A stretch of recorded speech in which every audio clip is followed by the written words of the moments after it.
Well, delighted to get a few minutes with Antariksh, who is a software engineer at Near Earth Autonomy. Antariksh, thank you so much for your time. My pleasure. Thank you for this opportunity, Viraj. Sure, absolutely. Let's start with a quick introduction. Can you tell us a little bit about yourself? Yeah, sure. My name is Antariksh, and it means space. And I started my journey as a computer science engineer, where I moved to the software world, got a good experience of how software is developed. Then I realized that, okay, I'm more into like, I need to work on hardware. So I decided to move to the US to pursue my master's in computer science with a minors in robotics. So USC had a pretty good course, which was computer science with intelligent robotics, which allowed you to pursue robotics related subjects as well while doing your computer science majors. So I did that. And then after the long process of interviews, I finally got an opportunity to work at Near Earth. And I've been here since July 2021. So yeah, it's been a pretty good journey till now. Got it. And when did you graduate from USC? I graduated in May 2021. May 2021. So right after Yeah. that, you joined Near Earth Autonomy. Yeah, like I took a month's break just to enjoy myself before I get into this new world. So yeah. Got it. And when did you start searching for full-time job opportunities in the US? When you were at USC, Mm-hmm. what was the time? What was the time like? I think so. If I recall correctly, I started in like October of 2020. That was the time when I started applying for companies. So what I understood from like other peers and seniors was that for big companies, you kind of have to apply almost a year in advance because the spots get filled pretty fast. So I initially was targeting the big giants like Google, Microsoft, and all those companies. And during that process, I realized, okay, first of all, my profile doesn't really match what they are looking for. Like it's pure software, and I really want to go into hardware come software. And honestly, it was more like I wanted to go into robotics. That picture wasn't clear till then for me.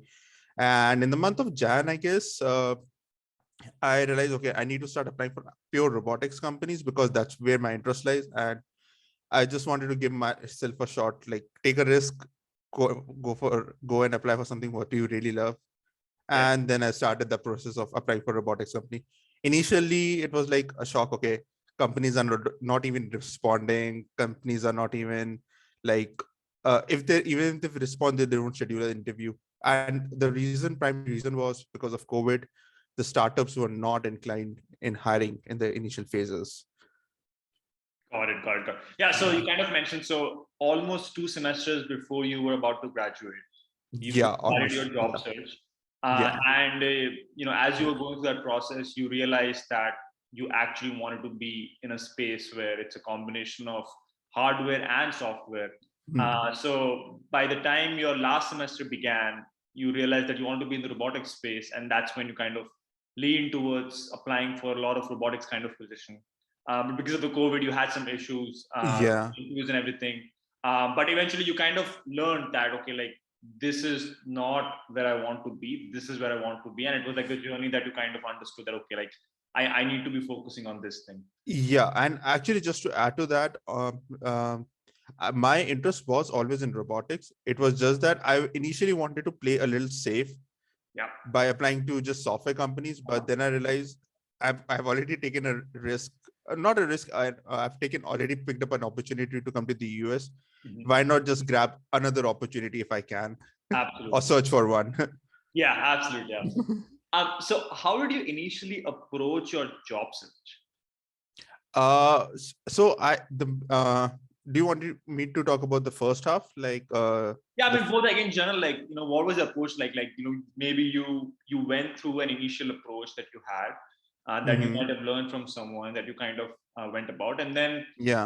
if you were to look back, like what were the changes that you could have made in the approach that you took? I mean, look, some people like Hmm. they might approach it through maybe career fairs that are held at universities. Yeah.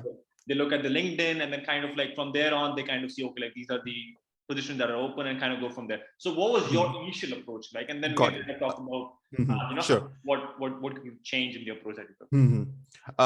My initial approach was actually to narrow down my current skill set.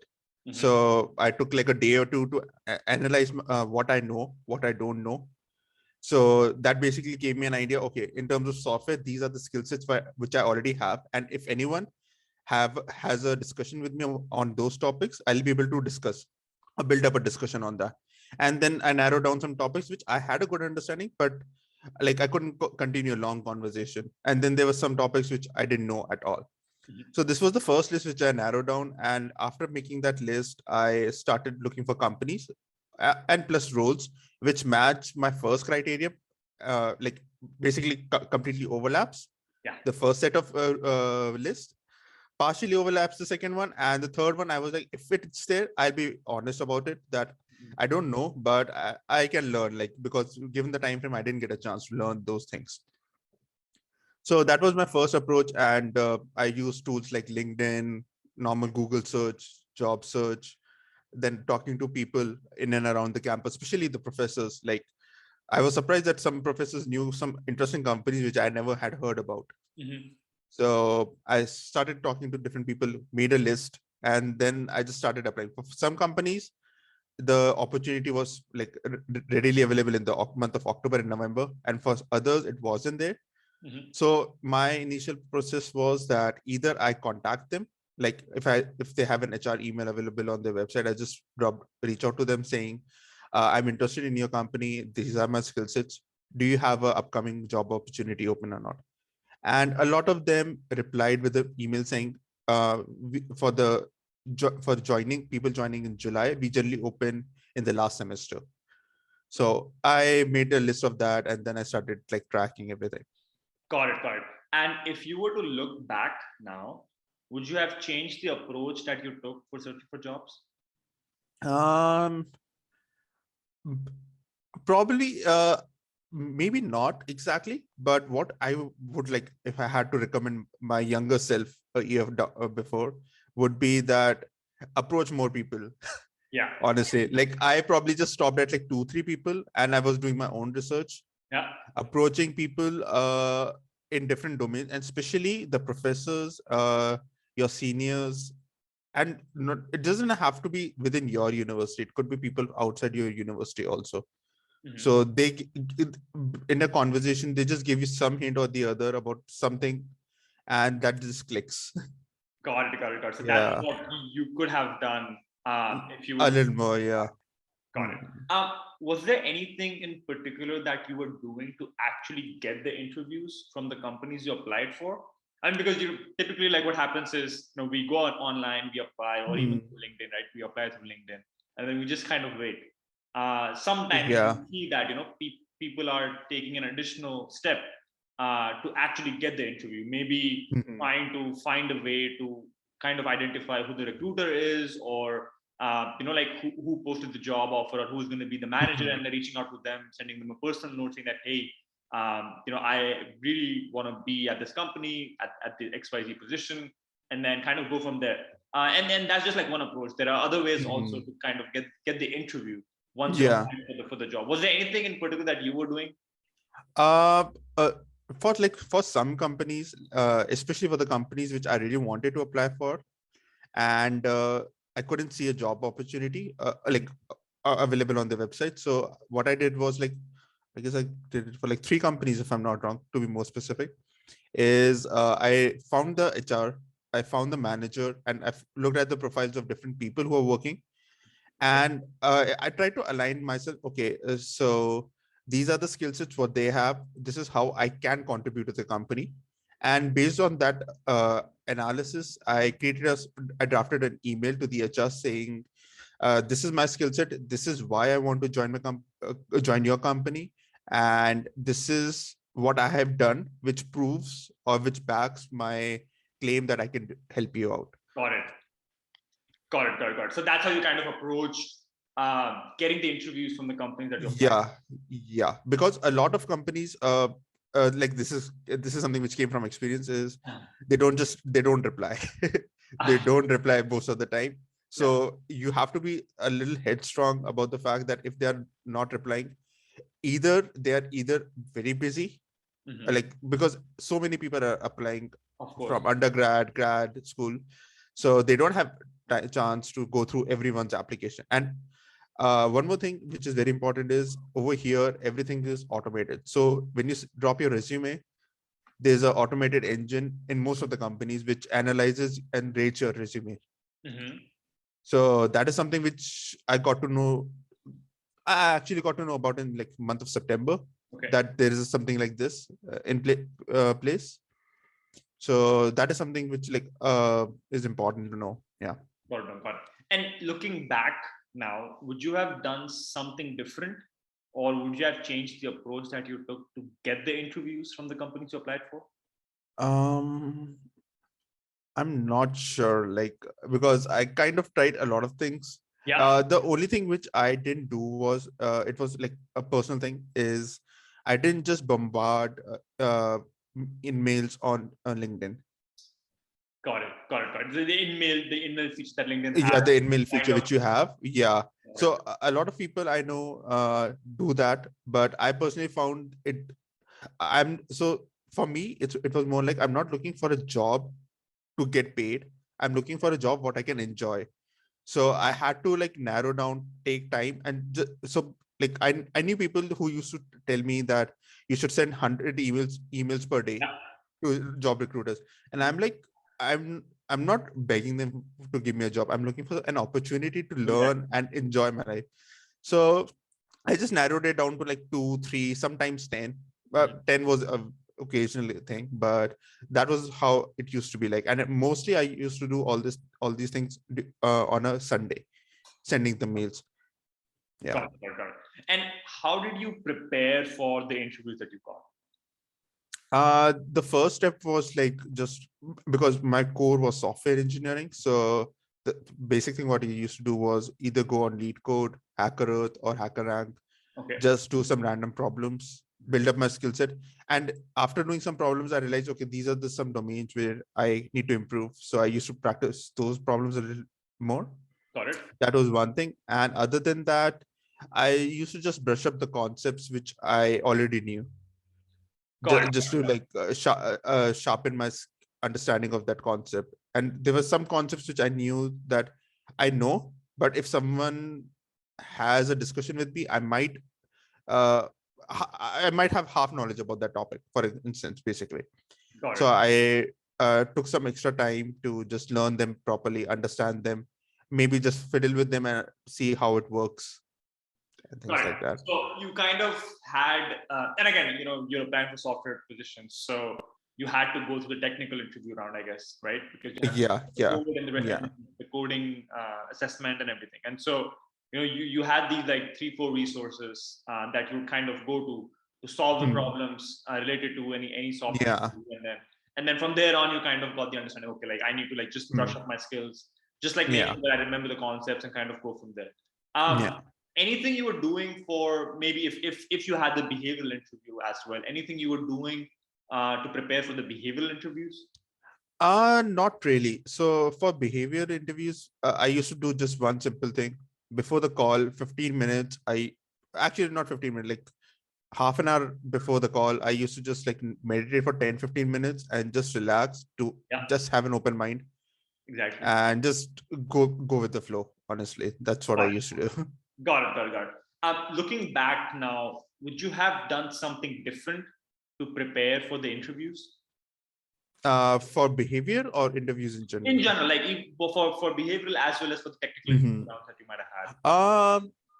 If I think about it, yes. So there were some instances where I realized that giving an interview, so the interviewer who is interviewing you is also a human being, and they are not trying to find the best solution of the problem. It's more like they're trying to mimic an environment where you would have in the real world with them. Or let's say if you're trying to solve a problem, how will the discussion go? So my initial approach used to be that, okay, he has given me a problem. My goal is to solve it. And that was the initial approach I used to go with. But then I realized no, that's not really what they want. Some companies do, I'm not denying that, but the type of companies which I wanted to work in, my interest was that they should know what my thought process is. Mm-hmm.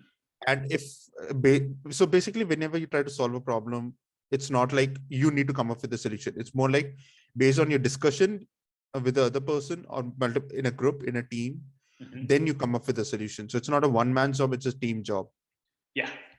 So with that thought process in mind, I started giving interviews and I realized that I could actually go to the next steps much more easily as compared to what I was doing earlier. Like I used to just probably get a chance to do either a first round or second round, and that's it. Wow. But after with that thought process, I realized that I could get to like fourth round, fifth round, and kind of till the final rounds in some companies. Yeah. That's a phenomenal insight that you just shared, because even if I think about just in general the curriculum that we go through in universities, most of the universities have kind of like a solo kind of a curriculum where Mhm. you solve the assignment by yourself. There's Exactly. of course like some sort of collaboration that's that Hmm. the university pushes, but still like for the most part, you're given an assignment and you are solving the assignment yourself. But in the corporate world, there's a team. You have to work with the team and Yeah. share the idea, the thought process, and then solve the issue, solve the problem. And Yeah. you just realizing that through the interview is such a great insight that I think a lot of people can learn from. um, Pivoting towards some company specific questions, Sure. how did you come across your specific role of the software engineer at Hmm. your company Near Earth Autonomy? So that's an interesting story, honestly. Because the reason is I had never heard about near autonomy. And during my grad school, I used to work at a research lab where we were actually developing an autonomous vehicle of our own, which would actually fly on the moon. That was the thought idea Nice. process. But so in that process, we were trying to solve a problem, and it was pretty intense and fun, honestly. And I used to love it. And during that process, we were trying to solve something called navigation without GPS, Okay. which is not, it's a very new problem in the world because everything is relied on GPS as of today. So I was just researching that, and then I came across Sanjeev's, our CEO's TED talk about it. Mhm. And I saw that video and I was impressed by what he's doing. Then I started back researching about his background and everything. And then I came across that he's actually the CEO of Near Earth Autonomy.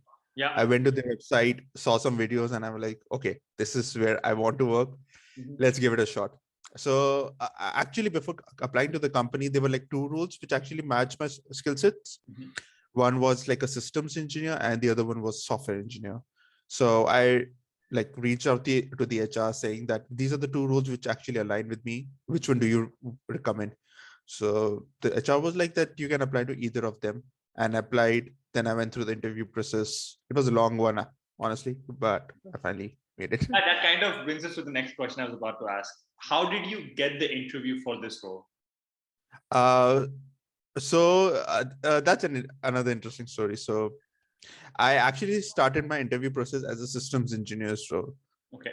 And during the process, after my like final interview, the HR reached out to me saying, "We want to hire you, but we'll let you know in a month." And I was like, "Okay, that's it. You're putting me in a very weird spot. So is it like a yes or a no or a maybe? What is it?" So based on during that discussion, I was like that. I had applied for another role software as a software engineer, and if you are still looking for that role, I'm fine with like applying, going for additional interview process for that. After that, she like within few hours, in fact, surprisingly that day, she just reached out to me saying, "I'm scheduling an interview for next week with a software engineer. Okay. Let us know." And I had that interview. It went amazing, great. Then yeah. Got it. So So, if I understand this correctly, you came across this company through the tech talk, essentially, right? yeah. Then you felt like, okay, this company was great, fits with what I want to do, and you applied online. And Yeah, then, I applied online okay, you through saw their two roles portal. that were open, and both Yeah. the roles were like, okay, like I can be both of these roles. So you applied Yeah. online for both the roles, and then Yeah. you reached out to the HR, sending them an email. And then that's how you got the interview for the systems engineer role, the first. A little different. So I reached out to the HR before I applied for the roles. Okay, got it. So Yeah. how did you come across the name of the HR? Like, how did you know that that was the I think so. If I remember it correctly, there was an email ID on the portal. Got Yeah. it. Okay, got it. Yeah. Got it. So you just I guess it just said for any queries, just reach out to this email ID, and I just reach out to that email ID. That's all okay, I did. got it. So that's how you kind Yeah. of okay. So you felt okay, like you've seen the website. There are two roles, and then you reached out to the HR saying that hey, like Yeah. you apply to and kind of Yeah. went from there. And then that's how you got the interview. Yeah, that's right. Got it. And what was the interview process like? I know it's complicated because you started as systems engineer and then you kind Yeah. so like just walk us through like maybe the process, I guess, like the first interview round, maybe with the HR, the screening interview or something like that, and then you kind of go through all the different kinds of interviews and then Okay, I'll have to try to recall the even lot on of a high interviews, level is great, but like, because yeah. I know So the high level is I had like 4 sets of interviews, which involved an interview with the director of technology, the HR, the chief operating officer, and then 4 engineers. Okay. So the 4 engineers, the technical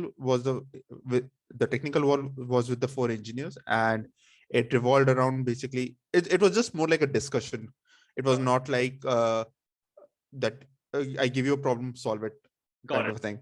It was more like a discussion and walkthrough. So I really enjoyed that conversation, and I now after I came here, I really enjoy working with them also. So I'm like, okay, that was a very good decision what I made that day. Absolutely. Yeah. And just to add to that, like this was one set, and for the software engineer, I just had one interview with the software engineer. Yeah, that's it.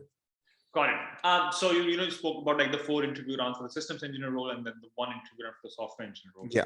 What was the gap between these interviews? I'm assuming that you went through the HR interview first, and then how long did you have to wait to get the second round? Because sometimes what happens is we apply, we get the first interview round, and then we have to wait months before we get back, and then we go to the second interview. Yeah. And that just creates anxiety for a lot of people at times. That hey, like I wouldn't deny that. Like yeah, true. Fortunately, this company reached out pretty well in time. So after the first HR mail confirming that I have been like selected for the next interview steps, it was like every week I had an interview with them. Got it. Yeah. So it was every week you had the interview, the 4 interviews. Yes. Yeah. Got it. And how long after the last interview did you get the offer from the company? Actually, it was let me recall. I'll have to think. I think so within a week's time. Within a week. I don't remember correctly. Yeah. After the final for sure, right? It was less than a month. Oh, it was definitely less than a month. Okay, great. Because I mean, sometimes you just have to wait and just it creates a lot of anxiety, and people are like, okay, like, am I getting it? Am I not getting it? Do I need to focus on these? So at times, just like the speed with which you get the response, it kind of helps people understand that okay, like I should be aiming to receive feedback from them in a week or so, and then for that I'll say it literally depends on the company's requirements, how the company is functioning, because for some companies they have so many people to hire that it takes them time naturally, and for some companies, for smaller companies, I've noticed that the response is relatively faster. Got it. Any last piece of advice for any international student who might be listening to this and who is looking for a full-time job opportunity in the US? The one advice if I had to give, first of all, don't take advices first. That's very first thing what I would say. But if I had an opportunity to tell someone that what they should do is have a clarity of what you really want to do after you come to the US. That's really important, because that will guide you. So that just makes your life easier. Instead of shooting in the air, you're focused and you know where you need to target.